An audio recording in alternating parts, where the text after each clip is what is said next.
Oke.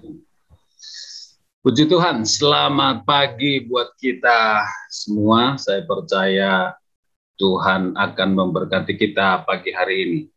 Pagi hari ini saya akan menyampaikan firman Tuhan dengan judul Rahasia Sukses dalam Pelayanan. Rahasia Sukses dalam Pelayanan. Judulnya sih menarik Bapak Ibu Saudara ya. Tapi saya percaya isinya pun menarik. Kenapa? Karena isinya adalah firman Tuhan. Memang kita pendeta-pendeta ini harus pintar membuat judul khotbah supaya pendengarnya itu mereka tertarik. Kalau judulnya sudah nggak menarik, saudara-saudara, pendengarnya sudah mundur duluan. Memang membuat judul yang menarik itu dibutuhkan kreativitas dan berpikir sedikit lebih keras, Bapak Ibu Saudara ya. Oke, Bapak Ibu Saudara yang dikasihi oleh Tuhan, pagi ini saya akan memulai dari sebuah kisah penjual sandal. Di satu daerah, di satu kota, di sebuah negara, di kota itu semua penduduknya, masyarakatnya, tidak ada yang pakai sandal atau sepatu. Memang budayanya di daerah itu seperti itu. Kemudian ada sebuah perusahaan sandal dan sepatu yang terbesar. Lalu perusahaan itu mengirim tim ke daerah tersebut untuk menjual sepatu dan sandal di situ. Ketika tim diutus ke sana, ketika sampai mereka di tempat itu, mereka lihat masyarakatnya, tidak ada yang pakai sandal, tidak ada yang pakai sepatu. Lalu mereka telepon itu pemimpinnya. Mereka bilang, aduh Bapak keterlaluan. Bapak kurang ajar. Bapak tahu kan, kota ini, masyarakat di sini tidak pakai sepatu, tidak mau pakai sandal. Tapi kenapa Bapak kirim kami ke sini? Bapak keterlaluan. Mereka marah-marah, kemudian mereka pulang kembali, Bapak Ibu Saudara. Kemudian, yang berikutnya, pemimpin dari perusahaan ini, dia kirim lagi, satu tim lagi. Diperlengkapi, kemudian dikirim, kemudian mereka berangkat. Ketika mereka berangkat ke daerah itu, mereka sampai di situ, dia lihat, waduh, penduduk di sini satu pun tidak ada yang pakai sandal atau sepatu. Wih, mereka semangat. Wah, ada peluang untuk kita bisa menjual lebih banyak sandal dan sepatu di sini. Kemudian mereka atur strategi, kemudian mereka jual, dan mereka mencoba berbagai cara supaya bagaimana supaya orang bisa beli sandal dan sepatu di situ. Dan akhirnya orang-orang di situ mereka tertarik untuk membeli sepatu, mereka senang beli sandal, dan semua yang mereka bawa barang di situ habis, laris, terjual.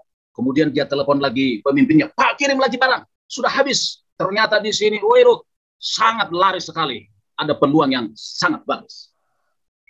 Bapak Ibu Saudara yang dikasihi oleh Tuhan, dari kisah ini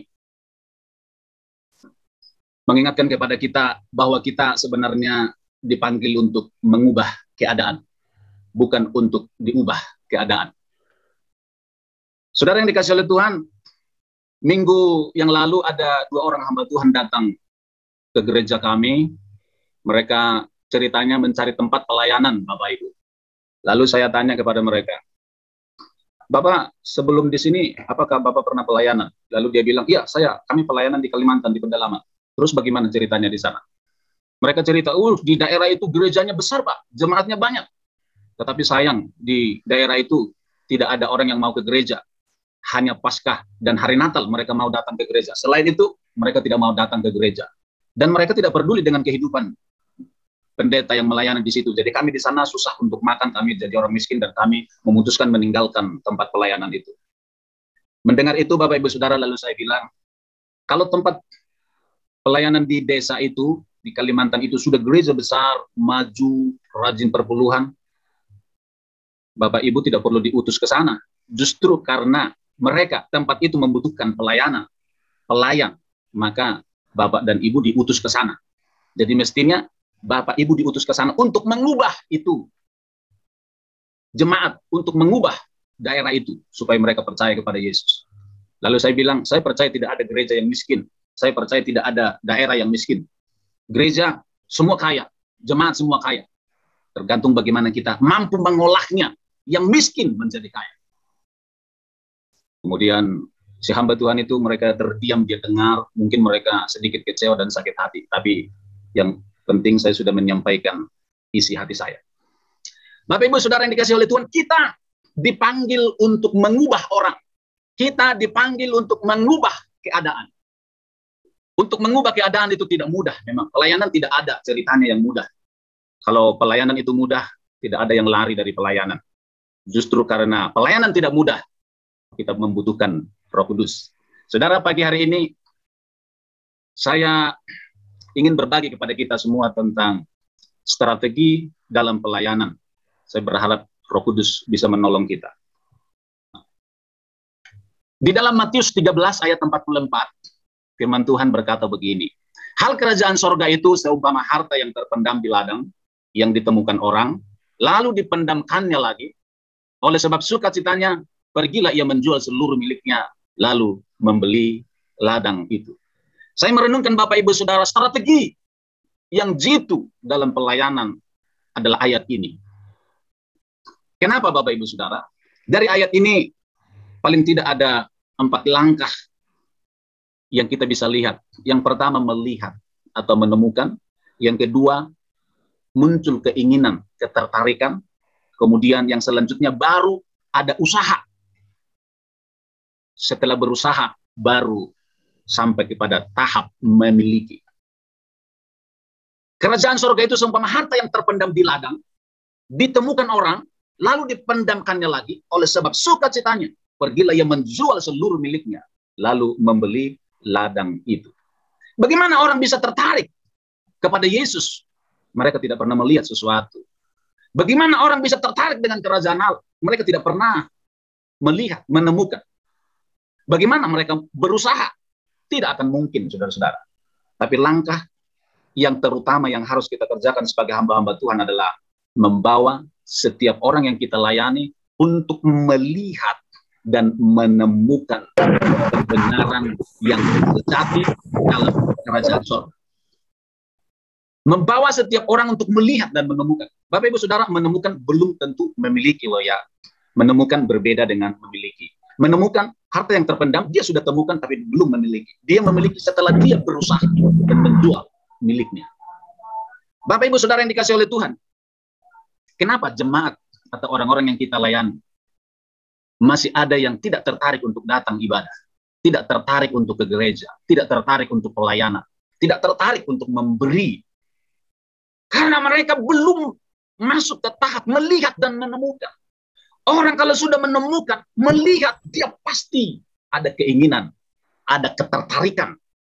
Setelah dia tertarik, baru dia berusaha.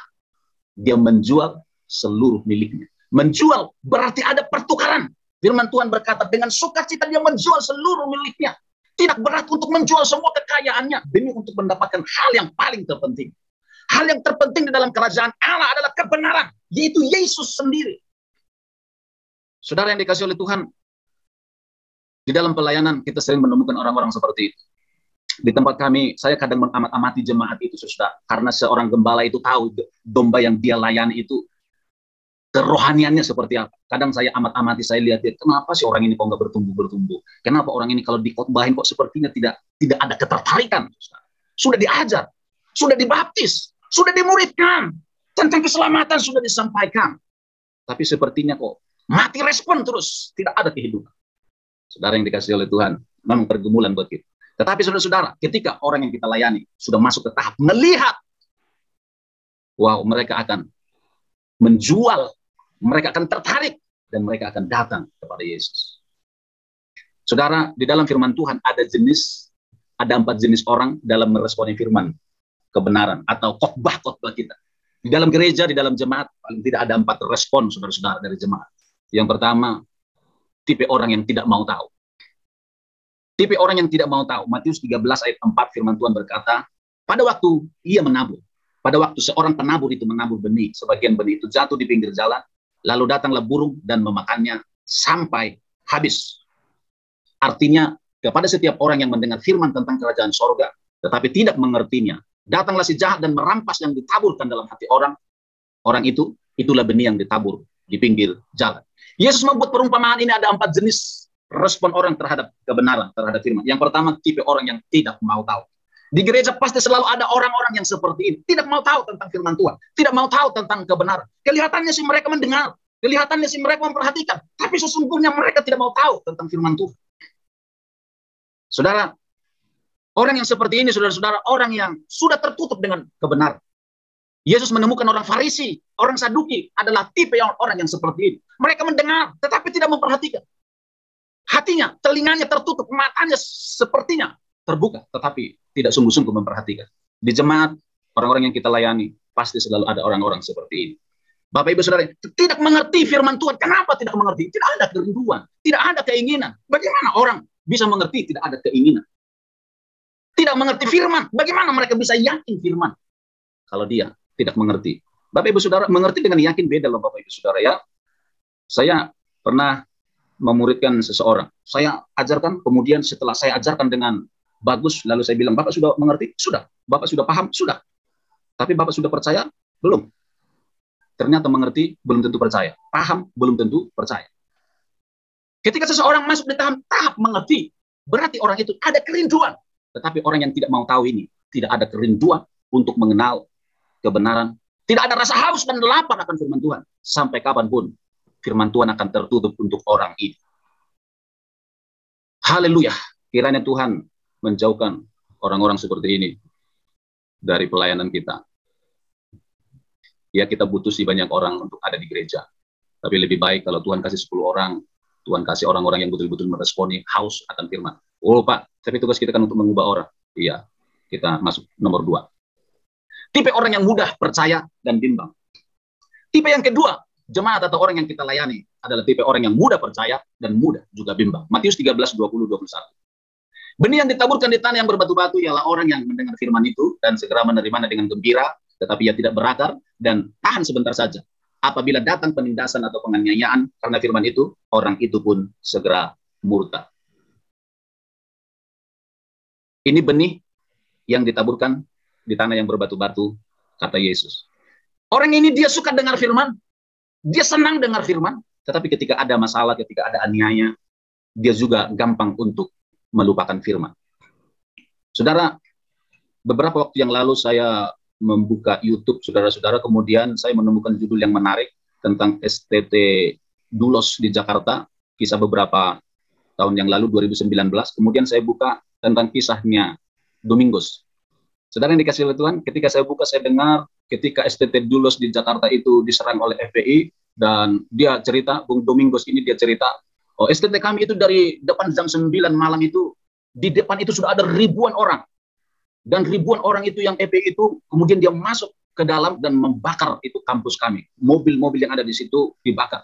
Kami nggak bisa lari kemana-mana. Dan Domingos ini seorang yang pendek, dan kampus itu dipagar dengan tinggi 3 meter keliling. Kemudian teman dari Domingos ini, dia naik pagar, lompat, kemudian melarikan diri dari belakang. Tapi Domingos, dia kecil, dia nggak bisa naik ke atas. Kemudian dia bilang, saya pasrah sudah. Kemudian dia berteriak kepada Tuhan, Tuhan tolong saya, Tuhan tolong saya. Kemudian akhirnya dia ditangkap sama FPI itu, kemudian ditangkap, dia dipukul kepalanya, dilempar, kemudian diambil pisau, lehernya dipotong, Bapak Ibu Saudara, cuma nggak sampai putus, masih tersisa sedikit. Ketika dia sudah pingsan, kemudian diangkat, dilempar ke tanah, kemudian dia kesakitan, saudara-saudara. Ketika dia kesakitan, setiap dia sadar, dia berdoa kepada Tuhan, Tuhan tolong saya. Dia bilang, Tuhan tolong saya tidak mencuri, saya tidak melakukan dosa. Kalaupun saya mati, saya pasti masuk surga. Dia selalu berdoa. Ketika dia sadar, dia berdoa dengan bersuara, tiba-tiba orang yang di sekitarnya, yang banyak orang itu, dia dengar, orang ini masih hidup, masih berdoa, dia pukul lagi, dia hajar lagi. Saudara-saudara, dari situ saya melihat, Bapak Ibu Saudara, Bung Domingos ini, saat dia dianiaya, dia masih ingat untuk berdoa kepada Tuhan. Dia pasrah kepada Tuhan, Bapak Ibu Saudara. Sebenarnya bisa, saudara-saudara, dia ketika banyak orang datang, dia bisa menyamar, saya orang Islam kok, saya sama dengan Anda, saya tidak percaya kepada Yesus. Kalau dia buat seperti itu, mungkin dia bisa selamat, saudara-saudara. Tapi saudara-saudara, dia mempertahankan imannya. Dia bilang, saya mati, pasti masuk surga. Dia rela menderita. Dan puji Tuhan, dengan mujizat yang luar biasa, dia sudah koma, dia dibawa ke rumah sakit, lehernya sudah hampir putus. Dalam 4 hari, leher yang hampir putus itu, dia pulih total karena mujizat Tuhan. Dan sekarang, Bapak Domingos itu menjadi hamba Tuhan yang dipakai Tuhan luar biasa. Bapak Ibu Saudara dikasih oleh Tuhan, kita merindukan orang-orang Kristen yang seperti ini, yang bertahan di dalam aniaya. Kadang saya pikir-pikir, seandainya itu terjadi kepada saya, apakah saya bisa seperti itu ya? Kita pendeta-pendeta, ya bisa saja kita khotbah luar biasa, saudara-saudara. Tapi ketika diperhadapkan dengan hal-hal seperti itu, saya tidak tahu kualitas iman setiap kita. Tetapi inilah kenyataannya. Firman itu bukan hanya sekedar di otak, di pikiran, tetapi firman itu harus menjadi kehidupan. Ini tipe orang yang kedua. Tipe orang yang ketiga. Tipe orang yang ketiga adalah tipe orang yang duniawi. Matius 13 ayat yang ke-7. Sebagian lagi jatuh di tengah semak duri, lalu makin besarlah semak itu dan menghimpitnya sampai mati. Artinya, yang ditaburkan di tengah semak duri ialah orang yang mendengar firman itu, lalu kekhawatiran dunia ini dan tipu daya kekayaan menghimpit firman itu, sehingga tidak berbuah. Saudara, selalu kita menemukan orang-orang yang mata duitan, Bapak Ibu Saudara. Pikirannya uang, harta, kekayaan, saudara-saudara. Firman Tuhan berkata, ketika firman disampaikan, khotbah disampaikan, pengajaran disampaikan, tidak pernah masuk. Kenapa? Karena otaknya adalah uang mulu, saudara-saudara. Pikirannya adalah kekayaan mulu, saudara-saudara. Tidak salah tentang uang, tidak salah dengan kekayaan. Tetapi firman Tuhan ini mengingatkan, semua itu menghimpit firman, sehingga firman itu tidak ada lagi kekuatan, saudara-saudara. Sepertinya uang adalah segala. Harta adalah segala. Saudara yang dikasih oleh Tuhan, ada banyak orang yang ikut Yesus. Mereka motivasinya bukan karena tahu Yesus juru selamat, tapi karena supaya kenyang. Itu sebabnya Yesus pernah berkata kepada orang-orang yang ikut dia, bekerjalah untuk sesuatu yang tidak dapat binasa. Jangan hanya untuk yang dapat binasa. Ketika Yesus melakukan mukjizat, 5 roti, 2 ikan, ribuan orang kenyang, kemana-mana Yesus pergi, para orang-orang itu selalu mencari Yesus. Kenapa? Karena di sana ada roti, di sana ada makanan. Motivasinya adalah roti, uang, kekayaan, saudara-saudara.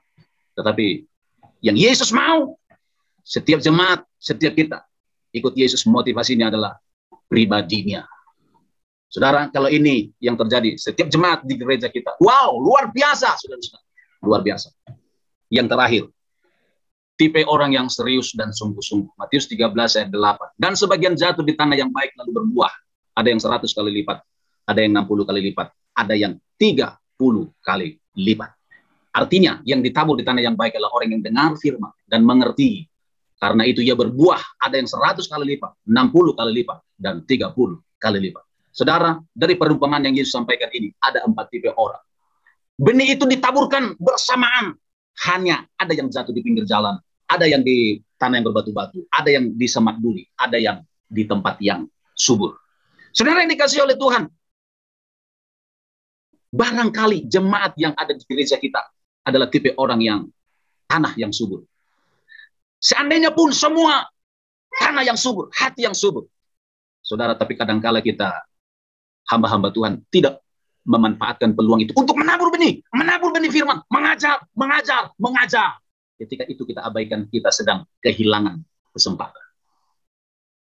Di gereja tidak ada pemuritan, tidak ada komsel, tidak ada pengajaran. Padahal mereka haus dan lapar akan firman. Kita sedang membuang kesempatan itu. Saudara yang dikasih oleh Tuhan, yang terakhir, saya tidak mau lama-lama, saudara. Yang terakhir, strategi jitu. Saudara, tipe orang yang pertama tadi, yang tidak mau tahu, itu selalu ada di gereja. Tipe orang yang kedua juga selalu ada di gereja. Tanah yang berbatu-batu. Gampang percaya, tapi gampang juga untuk bimbang. Tipe orang yang ketiga juga, yang mata duitan, duniawi, itu juga ada di gereja kita. Saudara, kadang di khotbah berulang-ulang sudah diajar sama saja, seperti tidak ada perubahan, tidak berbuah. Kemudian apa strategi selanjutnya jika itu terjadi? Ini firman Tuhan berkata, ajar mereka berulang-ulang. Ketika kau duduk, ketika kau berdiri, ketika kau berjalan, ajar, tanamkan. Dalam 2 Timotius firman Tuhan berkata, firman itu adalah wahyu Allah yang diilhamkan Allah yang tidak pernah salah dan bermanfaat untuk memperbaiki kelakuan, memperbaiki kesalahan. Jadi firman yang kita sampaikan itu berkuasa. Kita tidak boleh putus asa. Sekalipun jemaat orang-orang yang kita layani belum berubah, tugas kita adalah melakukannya. Tabur terus. Firman Tuhan berkata, Injil adalah kekuatan Allah untuk menyelamatkan orang percaya. Firman itu berkuasa. Ketika firman yang ditaburkan, saya percaya, firman itu tidak kembali dengan sia-sia. Ada waktunya untuk benih itu tumbuh. Tekunlah untuk terus menabur benih, mengajar. Yang kedua, saudara-saudara, karya Roh Kudus. Kita sudah melakukan bagian kita, menyampaikan, menabur. Bagian selanjutnya kita harus kasih kesempatan kepada Roh Kudus untuk menginsafkan orang itu, menyadarkan orang itu, saudara. Bagian kita mengajar, kita tidak bisa membuat orang percaya. Yang bisa membuat orang percaya itu pekerjaan Roh Kudus. Kita siapa? Kita hanya pelayan yang dipercaya Tuhan untuk menyampaikan. Kalaupun ada orang yang kita layani, mereka berubah, itu pekerjaan Roh Kudus, bukan kita yang hebat, Bapak Ibu Saudara. Firman yang kita sampaikan sama, firman itulah yang mengubah orang itu. Yang terakhir, mendoakan. Paulus berkata, hikmat dan pengertian, roh pengenalan akan Tuhan, supaya setiap orang yang kita layani, setiap jemaat itu dikasih Tuhan hikmat pengertian. Saya selalu berdoa setiap hari kepada jemaat yang saya layani, Tuhan, si orang ini buka pikirannya, buka hatinya, supaya orang ini terus tidak tertutup terhadap firman, supaya dia ngerti firman, supaya dia ngerti karya salib, supaya orang ini sungguh-sungguh menyerahkan diri kepada Tuhan. Kalau seseorang sudah menemukan harta yang terpendam itu, kebenaran di dalam Yesus, kebenaran yang ada di dalam salib, saudara tidak perlu disuruh-suruh ke gereja, tidak perlu disuruh pelayanan, hati mereka akan dengan sungguh-sungguh mencari Tuhan. Saudara. Jadi tugas kita, bawa setiap jemaat untuk menemukan harta yang terpendam, harta yang ada di dalam Yesus, kebenaran itu, kebenaran tentang salib. Saudara. Kiranya Tuhan menolong dan memberkati kita hari ini sampai selama-lamanya. Mari kita berdoa. Bapak, kami bersyukur untuk firman-Mu pagi hari ini. Hamba-Mu berhenti untuk menyampaikan. Roh Kudus berbicara lebih lagi di hati setiap kami, supaya firman-Mu mengubahkan menjadi daging dalam kehidupan setiap kami hamba-hamba-Mu. Di dalam nama Tuhan Yesus kami berdoa. Haleluya. Amin. Waktu selanjutnya saya serahkan kepada yang bertugas. Tuhan memberkati. Kami persilakan Bapak Yoel.